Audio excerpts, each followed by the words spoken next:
tentang eh, visi yang telah kami sepakati. Mengenai isi kelompok dua ini yang terdiri dari sampul Bu Mas Nur. Ada Ibu Mas Nur dari SDN 013 Mojopahit, ada Bu Marti dari SMK Boro, kemudian saya Herawati dari SMK Campalagian. Untuk lebih mempersingkat waktu, saya persilahkan kepada Ibu Marti untuk membawakan persembahan. Baik, terima kasih atas kesempatan yang telah diberikan kepada saya. Saya akan mewakili rekan dari kelompok 2 yang telah merumuskan kesepakatan bersama berdasarkan tugas yang telah diberikan kemarin. Yang pertama, visi yang telah kami rumuskan bersama di Rukol dan dilanjutkan dengan Rukol lanjutan, yaitu mengembangkan perilaku bernalar kritis peserta didik melalui penggunaan informasi teknologi atau IT. Jadi di sini kami mengambil poin bernalar kritis yang juga ada di profil pelajar Pancasila, walaupun kata profil pelajar Pancasilanya tidak kami munculkan di visi kami. Kemudian pernyataan prakarsa perubahan di sini kami merumuskan, yaitu mampu mengembangkan perilaku bernalar kritis peserta didik menggunakan teknologi. Sebelum masuk di proses bagja, jangan digeser dulu Bu Mas Nur. Sebelum masuk di proses bagja, di sini saya akan menjabarkan sedikit tentang apa sih itu bernalar kritis. Karena kalau misalnya tadi disiplin mungkin sering kita dengar. Nah, bernalar kritis itu perlu kita menyatukan persepsi di sini. Kira-kira bagaimana sih bernalar kritis dalam proses pendidikan itu? Sebelum masuk di situ, saya ingin mengangkat sebuah kisah fenomenal yang baru-baru ini terjadi. Kisah siapa itu? Kisah Lesti dan Bilar. Nah, misalnya seperti ini. Saya dan Ibu Mas Nur, anggaplah dua orang yang akan dibedakan yang bernalar kritis dan tidak. Anggap saja saya Ibu Marni ini adalah tidak bernalar kritis. Ibu Mas Nur ini bernalar kritis. Pada saat melihat berita pertama kali, nih saya langsung kaget nih. Kemudian tanpa berpikir panjang, saya langsung mengambil keputusan bahwa Bilar ini adalah pria yang tidak baik. Nah, kalau Bu Mas Nur karena dia bernalar kritis, dia tidak langsung seperti itu. Jangan-jangan ini adalah sebuah drama nih, karena mereka kan artis. Saya karena sudah terlanjur mencap itu, saya galau, saya tidak makan berhari-hari, saya menangis. Beda dengan Ibu Mas Nur, tahu-taunya beberapa hari kemudian diberitakan mereka sudah akur kembali. Ternyata saya sendiri yang membuat keputusan lagi. Kenapa kemarin ya saya membuat keputusan seperti itu? Itu loh contohnya bahwa ada yang tidak bernalar kritis. Kenapa saya memunculkan seperti ini? Karena sebelum kita mengajak siswa kita untuk bernalar kritis, kita dulu dong yang bernalar kritis, supaya kita bisa mengajarkan itu kepada siswa kita. Seperti itu. Nah, bernalar kritis dalam proses pembelajaran banyak kalau anak-anak. Bagaimana sih bernalar kritis anak-anak? Mereka senang bertanya, mereka senang mencari informasi, mereka senang membaca, seperti itu dan lain sebagainya. Silakan Bu Mas Nur lanjut ke slide selanjutnya. Nah, kita masuk di proses bagja, di mana ini adalah sebuah pendekatan yang digunakan untuk mencapai misi, di mana pada bagja ini ada 5 tahapan. Yang pertama itu buat pertanyaan utama berdasarkan prakarsa perubahan yang telah kami buat, di mana pertanyaan yang di sini kami munculkan adalah apa yang harus saya lakukan untuk mengembangkan perilaku berpikir kritis peserta didik melalui penggunaan IT. Jadi di sini di samping saya mengambil profil pelajar Pancasila tentang berpikir kritis, kami menggandeng menggandeng teknologi, informasi dan teknologi. Kenapa? Di sini kita mengetahui perkembangan zaman. Sebagaimana pemikiran Ki Hajar Dewantara, tuntunlah anak-anak kalian sesuai dengan kodrat alam dan kodrat zamannya. Makanya kami selalu mengaitkan dengan kodrat zaman. Jadi tindakannya pertama bertukar pikiran dengan kepala sekolah tentang pentingnya pengembangan perilaku berpikir kritis anak dengan berbantuan teknologi. Kemudian yang kedua, kami juga akan mempelajari berbagai referensi tentang berpikir kritis anak ini. Misalnya lewat jurnal kita mengetahui bagaimana sih caranya meningkatkan cara berpikir kritis anak. ataupun melalui buku panduan profil pelajar Pancasila. Di situ kan ada lengkap tuh elemen dan subelemennya. Kemudian yang terakhir kita akan mempelajari referensi tentang penggunaan IT. Biar bagaimanapun karena ini adalah media yang membantu kita mencapai visi, jadi kita juga harus memperbanyak referensinya. Bagaimana sih caranya menggunakan ini untuk mencapai visi kita, seperti itu. Lanjut, Bu Mas Nur. Kemudian poin kedua yaitu ambil pelajaran. Di sini kami memunculkan beberapa pertanyaan. Siapa dan kegiatan apa yang pernah berhasil mengembangkan perilaku berpikir kritis menggunakan bantuan IT nih? Jadi kalau ambil pelajaran ini, kami simpulkan di sinilah proses ATM, amati, tiru, modifikasi. Jadi kalau kelompok 1 tadi mereka sih mengamati dan tapi belum jelas sih yang ditiru siapa. Kalau kami tuh memunculkan di sini yang kami tiru itu adalah Kemdikbud. Kan itu bisa sekolah, bisa dari siapa saja. Kenapa kami meniru Kemendikbud? Karena yang akan kami bawa ke sini adalah IT, di mana kita ketahui bersama bahwa pendidikan kita tengah memperbaiki diri menuju society berada di industri 4.0 menuju society 5.0. Banyak program pemerintah yang telah diluncurkan, misalnya asesmen nasional yang dulu berbasis kertas sekarang sudah berbasis komputer, peluncuran rumah belajar, kegiatan-kegiatan siswa seperti Ki Hajar STEM. Berdasarkan kemarin kesepakatan kami mengambil yang bisa kami bertiga ini kami laksanakan karena kami sudah berpikir secara jauh tentang aksi nyata. Jadi yang kami pilih itu adalah kami akan meniru tentang proses asesmen nasional. Asesmen nasional kan menggunakan teknologi dan kami akan memilih sebuah teknologi sederhana yang kira-kira bisa kami modifikasi untuk menerapkan asesmen itu di sekolah. Terus aktivitas apa saja yang dapat menumbuh kembangkan berpikir kritis peserta didik menggunakan IT? Yang tentunya berpikir kritis itu kan berpikir tingkat tinggi. Mereka tidak langsung mengambil keputusan. Tentu saja di sini mereka harus memperbanyak aktivitas literasi dan numerasi baik dalam proses pembelajaran maupun dalam proses evaluasi pembelajaran. Lanjut, situasi apa saja yang selama ini dapat mendukung penggunaan IT untuk meningkatkan berpikir kritis peserta didik. Jadi di sini kami menyelidiki baru-baru ini sebuah wabah telah menyerang dari seluruh negara. Corona telah memberikan pelajaran berharga yang dulunya mungkin video conference itu tidak terlalu bagaimana. Setelah ada peristiwa itu, ternyata ini menjadikan tantangan menjadi peluang karena ini mengenalkan kepada semua orang bahwa ternyata teknologi itu bermanfaat loh, bisa menghilangkan ruang walaupun kita berada di jarak yang berbeda. Jadi itu adalah salah satu situasi yang mendukung penggunaan IT ini dalam meningkatkan berpikir kritis peserta didik. Kemudian selain dari itu, kita juga mengetahui bersama bahwa situasi siswa-siswa kita yang ada di sekolah itu rata-rata memiliki daya nalar berpikir kritis itu masih rendah. Buktinya apa? Saya membaca jurnal bahwa hasil PISA menunjukkan negara kita berada di urutan ke-73 dari 79 negara. Jadi saya baca jurnal ya, saya bukan hanya mengada-ada. Kemudian itu dari TIMSS, kita berada di urutan 36 dari 49. Ini akan menjadi sebuah PR besar kepada kita calon guru-guru penggerak, bagaimana caranya supaya kita bisa meningkatkan hasil siswa kita. Salah satunya adalah dengan cara meningkatkan cara berpikir kritisnya. Oke. Lanjut, keterampilan apa yang sudah saya miliki dan membantu saya mewujudkan meningkatkan perilaku berpikir kritis menggunakan IT. Di sini saya harus percaya diri bahwa saya mampu mengoperasikan berbagai aplikasi digital yang dapat digunakan dalam proses pembelajaran. Disinilah tahap modifikasi.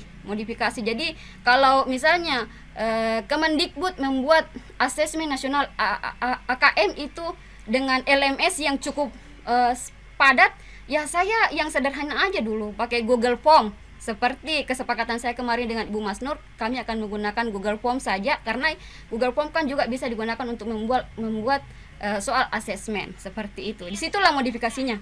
Selanjutnya, apa sih aset yang dimiliki sekolah untuk mencapai visi saya ini? Di sini ada modal manusia, guru. Jadi kita ini guru penggerak adalah modalnya sekolah kita. kita ini. Dan mungkin ada juga teman kita di sekolah yang memiliki kompetensi di bidang itu walaupun mereka bukan guru penggerak. Jadi guru-gurunya. Selanjutnya modal fisik. Dari kami bertiga ini sudah kami deteksi bahwa kami memiliki fasilitas atau fisik yang mendukung. Di antaranya ada komputer atau dalam bentuk Chromebook, kemudian ada jaringan internet, wifi, kemudian siswa kalau saya itu hampir seluruh siswa saya memiliki smartphone. Itu juga sebuah modal. Kemudian modal lingkungan nih. Modal lingkungan di sini yang saya maksud adalah kami tidak berada di daerah terpencil, otomatis internet mendukung. Jadi modal kami berada pada modal lingkungan juga. Terima kasih atas tambahan dari Pak Teddy ya. Platform Merdeka Mengajar juga merupakan salah satu program yang sangat berguna dan bisa kita manfaatkan sebagai bagian dari ekosistem pendidikan. Lanjut, gali mimpi. Di sini silakan di tap dulu sebelumnya. Oke. Untuk menggali mimpi di sini bagian keempat, apa kebiasaan-kebiasaan baru yang saya bayangkan terjadi jika perilaku bernalar kritis ini telah berkembang dengan baik dengan menggunakan bantuan teknologi untuk mencapainya. Di sini yang saya akan bayangkan adalah diri saya dan peserta didik saya.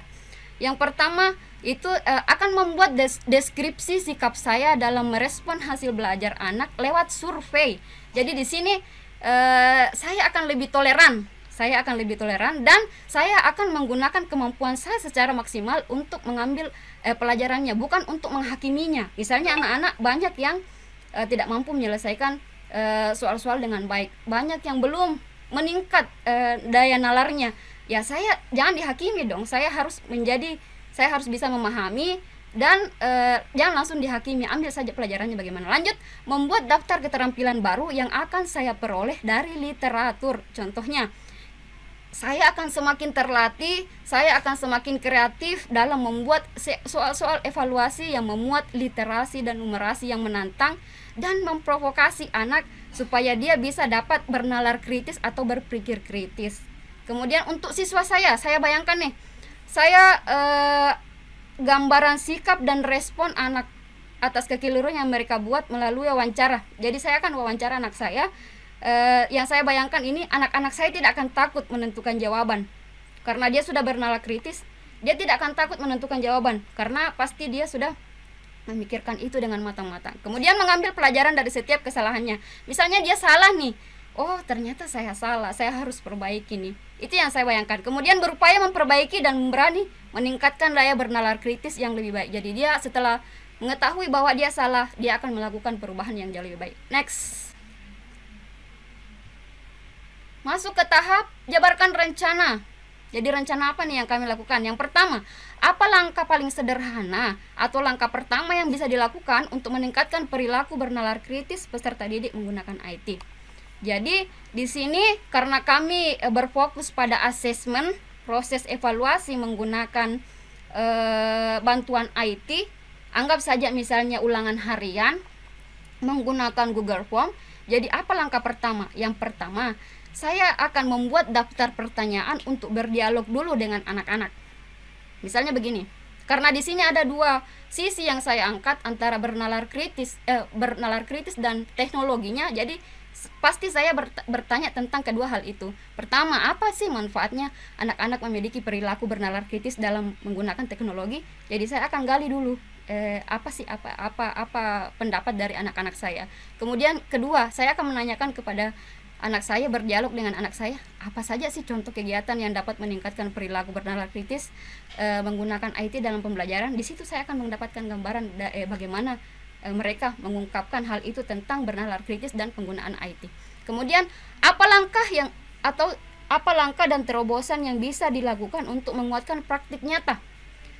Kemudian di sini saya ambil tindakannya, melakukan diskusi dengan kepala sekolah dan rekan sejawat mengenai kegiatan penguatan di sini. Misalnya nih, saya sudah berhasil menggunakan Google Form dalam asesmen harian saya di kelas.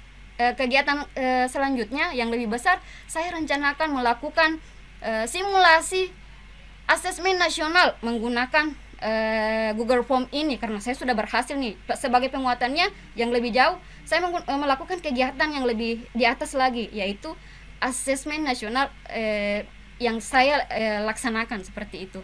Lanjut, terakhir, atur eksekusi.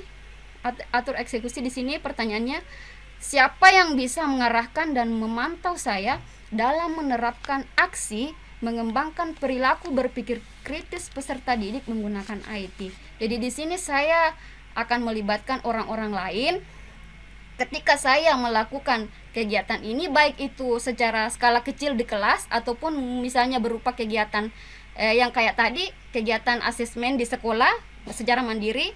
Nah, di sini saya akan mengajak orang lain sebagaimana yang elemen yang terdapat pada Bagja itu, bahwa kita mengajar IA, kita mengajak orang lain seperti di Tripusat Pendidikan ada 3 elemen yang kita libatkan, keluarga, masyarakat, dan sekolah itu sendiri. Sama dengan proses Bagja juga seperti itu. Jadi di sini saya mengajak rekan sejawat memiliki kompetensi dalam memantau hasil perkembangan peserta didik kritis siswa melalui evaluasi berbasis digital ini. Jadi saya mengajak rekan saya nih yang bisa sama-sama dalam kesamaan visi yang sama, yuk kita sama-sama melaksanakan kegiatan ini. Kedua, paling penting nih, kepala sekolah. Kepala sekolah ini bisa membantu kita dalam mengarahkan, memantau dalam hal memonitoring dan refleksi dari apa yang kita sudah lakukan. Kemudian yang penting juga, tidak kalah pentingnya, pengawas sekolah. Kalau selama ini pengawas sekolah hanya datang untuk mereka datang untuk menilai saja atau memeriksa saja, misalnya anggaplah misalnya memeriksa administrasi, saatnya kita bekerja sama dengan Pak Pengawas. Jangan takut pengawas datang ke sekolah. Pak, bisa nggak sih datang ke sekolah saya? Kenapa? Tolong pantau saya ataupun coba nilai kinerja saya terhadap aksi nyata yang saya lakukan nih. Saya melakukan ini untuk mewujudkan visi saya, yaitu meningkatkan daya nalar anak saya. Nah, itu saja. Kemudian yang terakhir, mengapa kami selalu menggandeng teknologi di setiap rencana kegiatan kami? Karena begini, kita adalah calon guru penggerak. Setelah dari kegiatan ini kita akan datang ke sekolah membawakan sebuah nama yang tentu saja berbeda dari guru-guru lainnya, ceritanya seperti itu, walaupun semua orang memiliki kompetensi yang berbeda-beda. Jadi apa saja sih yang bisa kita lakukan yang kira-kira beda dengan guru lain? Ayo kita mandiri mencari informasi tentang teknologi yang bisa kita gunakan dalam peningkatan sekolah. Jadi misalnya Ibu Mas Nur di sekolahnya tiba-tiba menggunakan asesmen menggunakan Chromebooknya, bisa saja muncul apresiasi refleks seperti ini. Oh iya, pantas, dia kan guru penggerak, pasti dia bisa seperti itu. Ya, kira-kira seperti itulah. Terima kasih. Assalamualaikum warahmatullahi wabarakatuh.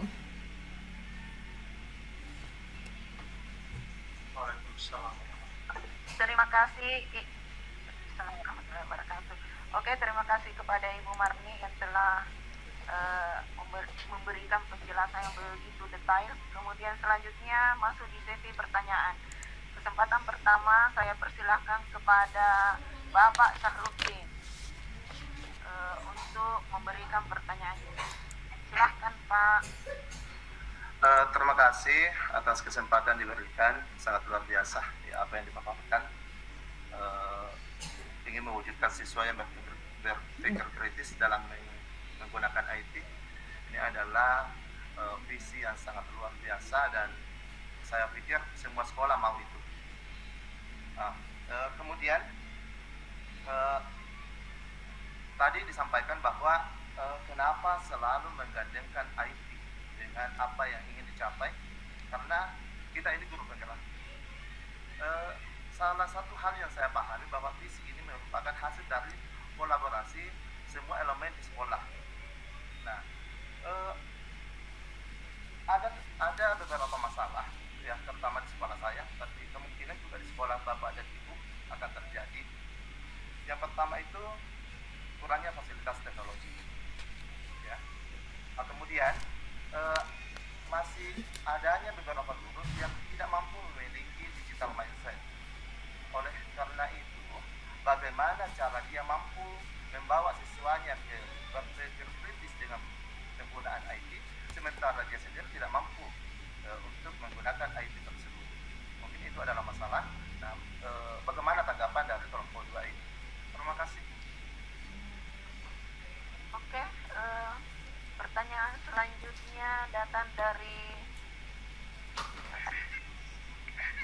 Pertanyaan selanjutnya datang dari Bapak Muhammad Hasbi. Silakan Pak. Baik, terima kasih Bu Hera. Pertanyaan saya, ini kan poinnya bernalar kritis melalui penggunaan IT. Apakah targetnya ini hanya berupa asesmen saja yang dituju, ataukah bernalar kritis itu pada setiap pembelajaran di kelas? Kemudian yang kedua, apakah di Bagja itu, ini mungkin pertanyaan secara dicantumkan, harus dicantumkan target dari pencapaian visi itu. Misalnya apakah visi ini harus tercapai dalam 1 tahun, 2 tahun, dan seterusnya. Apakah ada itu poin timingnya itu? Saya kira itu. Terima kasih.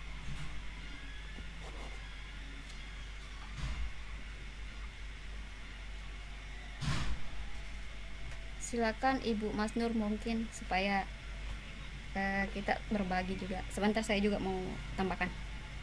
Silakan. Bismillahirrahmanirrahim. Assalamualaikum warahmatullahi taala wabarakatuh. Waalaikumsalam Saya warahmatullahi. akan memaparkan apa yang menjadi pertanyaan dari Bapak Saharudin tentang, kalau tidak salah seperti ini Pak ya, bagaimana membawa guru yang tidak kritis tadi Pak, yang belum memiliki digital mindset. bagaimana membawa guru yang tidak kritis kepada, ya bagaimana intinya seperti ini, bagaimana seorang guru itu bisa menerapkan bernalar kritis kepada peserta didiknya sementara gurunya sendiri belum bernalar kritis. Seperti itu Pak intinya. Pak Sarudin, seperti itu intinya Pak ya pertanyaannya. Bagaimana seorang guru yang tidak kritis, bagaimana mungkin seorang guru yang tidak kritis menerapkan bernalar kritis kepada siswanya, seperti itu ya. Jadi intinya seperti ini. Makanya segala sesuatu kita sebagai seorang guru, maka perubahan yang perlu diterapkan terlebih dahulu adalah perubahan dalam diri sendiri. Karena kenapa? Kita tidak akan mungkin bisa merubah seseorang sementara kita sendiri tidak bisa berubah. Seperti tadi yang dijelaskan di awal adalah adanya komitmen. Bukan hanya komitmen bersama, tetapi komitmen dalam diri. Itulah yang perlu diterapkan, betul-betul disimpan dalam hati bahwa saya harus berkomitmen. Nah, jadi ketika seseorang itu tidak bernalar kritis, otomatis guru tersebut merupakan sosok guru yang selalu berada di zona nyamannya, tidak mau menghadapi tantangan, tidak mau berubah. Jadi saya rasa kalau untuk guru seperti ini itu tidak akan bisa, bukannya tidak bisa, tapi akan sulit menerapkan kepada siswanya cara bernalar kritis. Nah, ya. Kemudian apa tadi ini, target assessment. Kalau mengenai masalah target, sebenarnya kita punya target 1-2 tahun ke depan. Karena kenapa?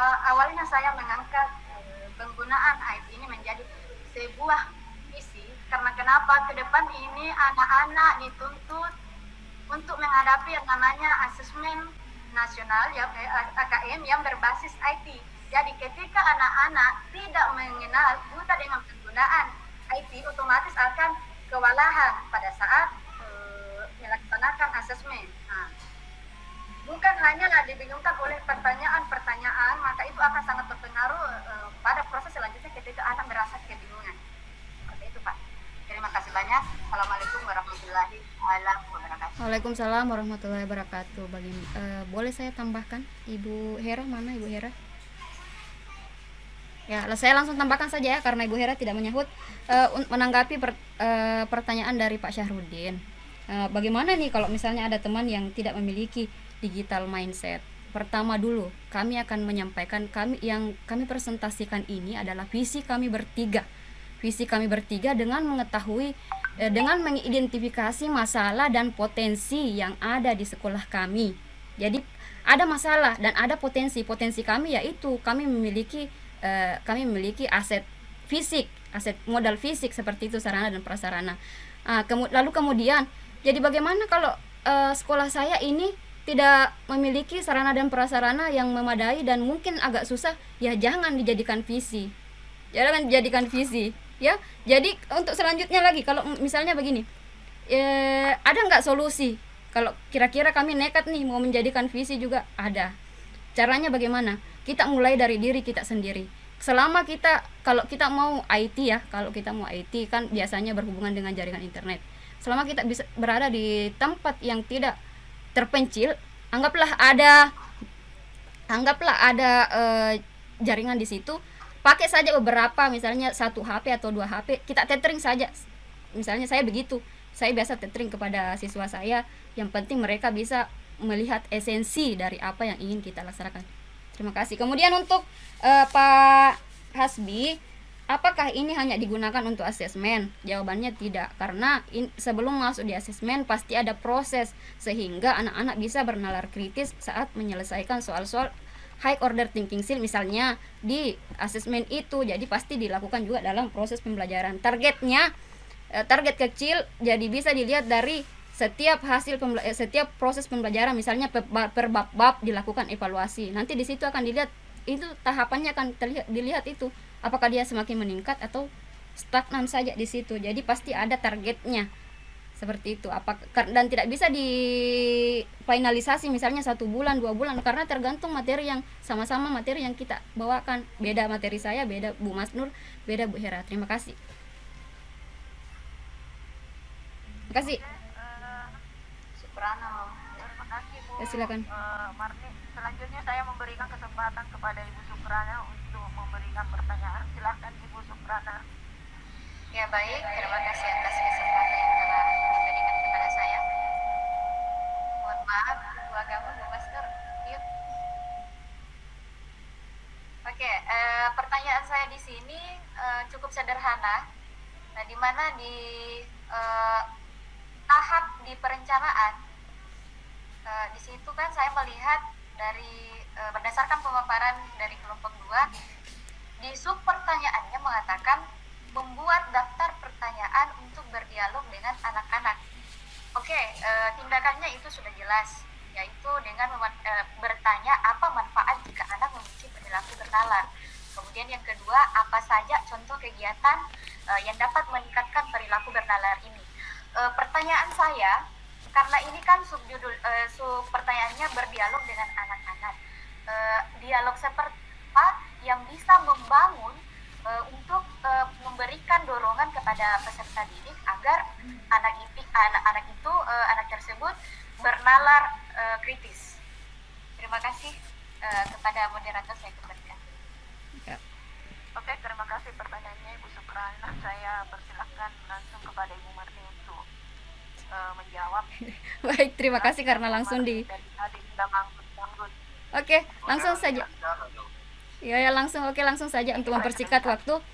Ada beberapa pertanyaan yang bisa kita lontarkan kepada anak-anak mengenai tentang berpikir kritis. Bisa saja kita provokasi dulu. Misalnya begini. Tahu nggak sih kalau bernalar kritis itu ada manfaatnya?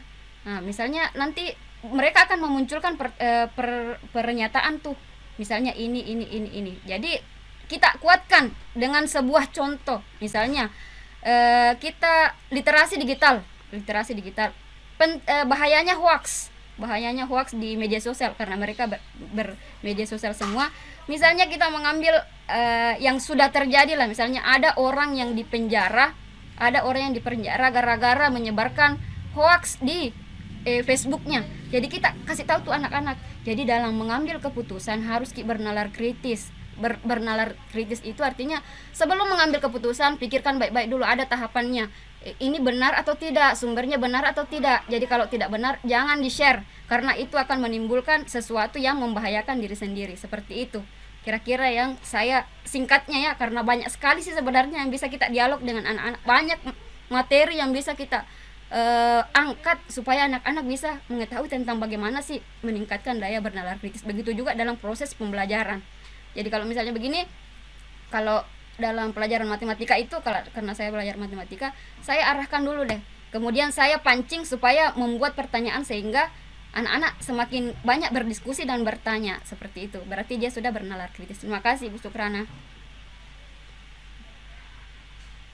Terima kasih Bu Marni. Saya tambahkan untuk Ibu Sukrana, pengalaman dari anak saya yang seumuran SD. Kalau kita tidak mengajak mereka untuk berdiskusi apa yang mereka lihat di televisi, apa yang mereka lihat di media sosial, misalnya kalau punya kesempatan untuk memegang itu, dan kita tidak bisa pungkiri bahwa anak-anak SD sekarang pun sudah dibelikan smartphone sama orang tuanya ya. Jadi kalau kita tidak mengajak atau membuat mereka bagaimana memilih berita atau konten-konten yang bisa mengubah cara berpikir mereka. Saya lihat anak saya itu kadang cuma konten-konten yang di TikTok itu yang lucu, tapi sebenarnya membuat anak-anak mereka itu tidak paham bahwa konten itu misalnya menendang, ada cara kita tidak betul-betul menendang, tapi yang keluar itu adalah menendang, yang seperti itu. Anak-anak itu biasanya dia menendang misalnya temannya, padahal itu cuma diedit supaya kelihatan menendang. Jadi kalau kita tidak arahkan misalnya bahwa itu cuma editan, maka ini sangat sangat merusak untuk anak-anak. Terima kasih. Mungkin ada yang bisa tambahkan dari teman-teman yang lain, silahkan. Sekalian ditutup Bu, waktunya habis. Mungkin masih ada waktunya. Waktunya habis Bu. Waktunya Ya. Oh iya, Silakan ya, ditutup. habis waktunya. Oke, terima kasih kesempatan yang diberikan kepada kami karena waktu sudah habis. Selanjutnya saya kembalikan ke fasilitator untuk penampilan kelompok berikutnya. Terima kasih. Assalamualaikum warahmatullahi wabarakatuh. Waalaikumsalam warahmatullahi wabarakatuh. Diablos untuk kelompok 2. Oke ya, full banget nih. Jadi udah jelas banget apa yang mau dilakukan. Tapi ada beberapa agak lebar ya antara hoax ya, menangkal hoax dengan ANPK. Mungkin ada beberapa, jikalau memang ini mau dilakukan menjadi benar-benar suatu prakarsa perubahan ya.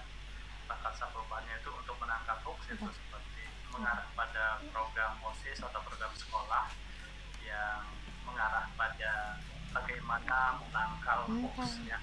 Seperti kayak mungkin bisa jadi mungkin pada saat upacara bendera atau Jumat pagi ada penyampaian ya, materi seperti itu. Sedangkan ANBK-nya difokuskan kegiatan KPM, itu luar biasa ya. Kemudian kalau melihat visi dan prakarsa perubahan itu hampir sama. Kalau bisa tuh visi itu kapannya singkat saja. Misalnya ya saya usulkan ya. Misalkannya visi ini mungkin kan visi satu sisi ya, bisa nanti dikawinkan dengan visi yang lain. Jadi kalau memang ada yang mau bertanggung jawab terhadap visi yang disusun tersebut. Misalnya tuh ada kata cakap digital gitu ya.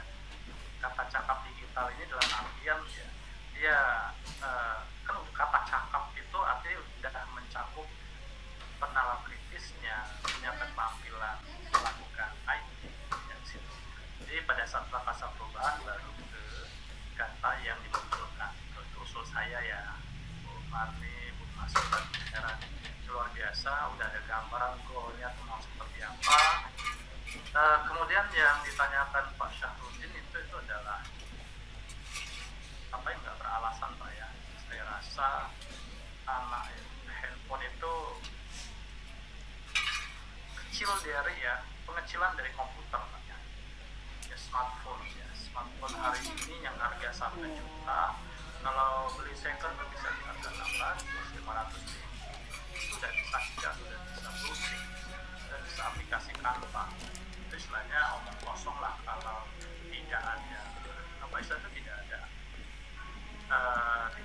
sarana dan prasarana. Kenyataannya anak balita aja nonton YouTube gitu ya kesehariannya. Jadi tagline cakap digital mungkin lebih cocok untuk isinya, sedangkan prakarsa perubahannya udah pas ya, kalau memang perlu didetailkan boleh. Karena ada menangkal hoax, dalam tipis itu sebenarnya perlu dikasih tahu ya. Mungkin dalam kegiatan penyuluhan, program OSIS-nya, kemudian dimunculkan mungkin kegiatan literasi digital pada saat 15 kan ada komitmen bersama dari guru menyampaikan, itu tinggal diatur saja goalnya itu seperti apa, seperti apa eksekusinya ya. Jadi lebih detailkan lagi karena secara umum itu sudah sangat tergambar ya. Kemudian masalah AMDK di platform Merdeka Mengajar ya Bapak Ibu ya, di platform Merdeka Mengajar itu ada asesmen. Asesmen di sana adalah untuk soal ANPK. Jadi ya tinggal kita gunakan akun belajarnya ke siswanya. Mengapa harus akun belajar? Ya kalau nggak pakai akun belajar nggak akan terdeteksi namanya di akun PNN Bapak Ibu info. Karena kalau ada yang ngisi ya tadi dia gunakan akun email. Iya. Kalau saya sudah ngisi gitu, tapi ternyata ya ada namanya di hasil asesmen itu. Nah di situ jadi ya istilahnya kan selama ini kita melakukan akhirnya di sana ya Bu Marni, Bu Master, Bu Hera itu fokus kalian lihat goalnya seperti itu dan mulai lakukan simulasi di kelasnya sendiri bagaimana melakukan itu. Dengan kegiatan seperti ini akan memancing gurunya itu membuat soal dalam bentuk AMPK kebenaran ya, untuk menangkap buktinya tadi diselipkan, misalnya dititipkan nih teks untuk dibaca atau ini kami dititipkan ya jurnalisa itu lembar pidato lah yang upacara Senin, yang pada saat hari Jumat penyuluhan atau tiap pagi menyampaikan ini kalau berkali-kali disampaikan ya, perlunya benar kritis dengan 15 menit ya, kalau 15 menit baca itu kita itu tag 13-15 menit baca, tapi kenyataannya 15 menit lambat ya. Mana gitu ya, kita misalnya masuk jam 7 misalnya Bapak Ibu ya, 7 kurang 15 atau 6.45 itu ada baca sampai pukul 7 misalnya, karena pukul 7 itu jam ke 0 bukan 13 awal-awal kayak seru banget, jam 7 itu kita masuk 7 sampai 15 itu untuk membaca ya, literasi gitu ya. Nah kenyataannya kita datang 7.15 gitu ya, kemudian siswanya muncul 7.30, jam ke-0 nggak jalan sama sekali. Jadi kalau langsung diucapkan, dicontohkan seperti contoh kayak kasus resi dan lain sebagainya itu ya, sesuatu yang goal ya. Mungkin disampaikan, mungkin tolong Bapak Ibu disampaikan contohnya saja. Jadi ya itu aja tuh saran dari saya, itu sudah full, udah goalnya bagaimana. Jadi propernya itu untuk kegiatan yang lebih detailnya itu sekilas mana untuk di program sekolahnya atau untuk masuk, kemudian mana yang untuk bagian KBM atau kurikuler gurunya. Jadi goalnya boleh pakai apa, kemudian seperti pertanyaan Bu Sukarna itu harus ada pertanyaan gitu ya. Yang menanya siswa itu juga menanya kesiapan siswa juga ya, siap nggak pakai ini gitu ya. Bagi yang tidak ada handphone itu bagaimana solusinya gitu. Ya perlu juga apa yang disampaikan Bu Sukarna itu. Dan juga yang Pak Hasbi bertanya tadi, saya lupa nih Pak Hasbi menyampaikan Apakah hanya digunakan pada proses asesmen? Di bagian itu dicantumkan target visinya itu 1 tahun. ya, target visi berapa tahun ya itu tergantung dari komitmen pada saat menyusun visi itu ya sebenarnya. Misal targetnya berapa, sebenarnya Pak Hasbi tidak ada target ya sebenarnya. Pada saat kita menyusun program, kita harus menyusun nanti Bapak Ibu akan muncul loh pada saat Bapak Ibu di loka karya berapa nanti ya akan memunculkan kalau kami itu loka karya 5 ya, akan memunculkan pada saat kita membuat program, kita juga akan menyusun kerangka monitor dan evaluasi. Nah kita bikin program monep. Nah siapa yang melakukan monep? Kata Bu Marni tadi ya, minta bantu pengawas sekolah gitu. Nah tolong dibantu nih ya, dievaluasi kami gitu. Supaya apa? Supaya istilahnya pengawas sekolah memang melaksanakan pekerjaannya, kemudian kita juga dievaluasi oleh orang yang independen gitu. Nah, pencapaiannya ya harus ada goalnya gitu ya, sekian persen gitu ya, siswanya sudah melaksanakan apa yang bisa, jadi kebiasaan. Memang benar ya, kalau targetnya berapa tahun apa, supaya apa tuh bisa nanti muncul istilahnya mungkin mau munculkan adiwiyata atau apa, atau memunculkan kayak menanam sayuran gitu ya, ke ketahanan pangan gitu ya, bisa jadi kalau udah IT-nya udah sesuatu yang biasa ya, bukan sesuatu yang mengherankan lagi ya, bisa memunculkan visi yang lain itu ya Bapak Ibu ya. Luar biasa, dibuka dengan kelompok 1 tentang kedisiplinan, kemudian inovasi di kelompok 2, ini sekarang kita mulai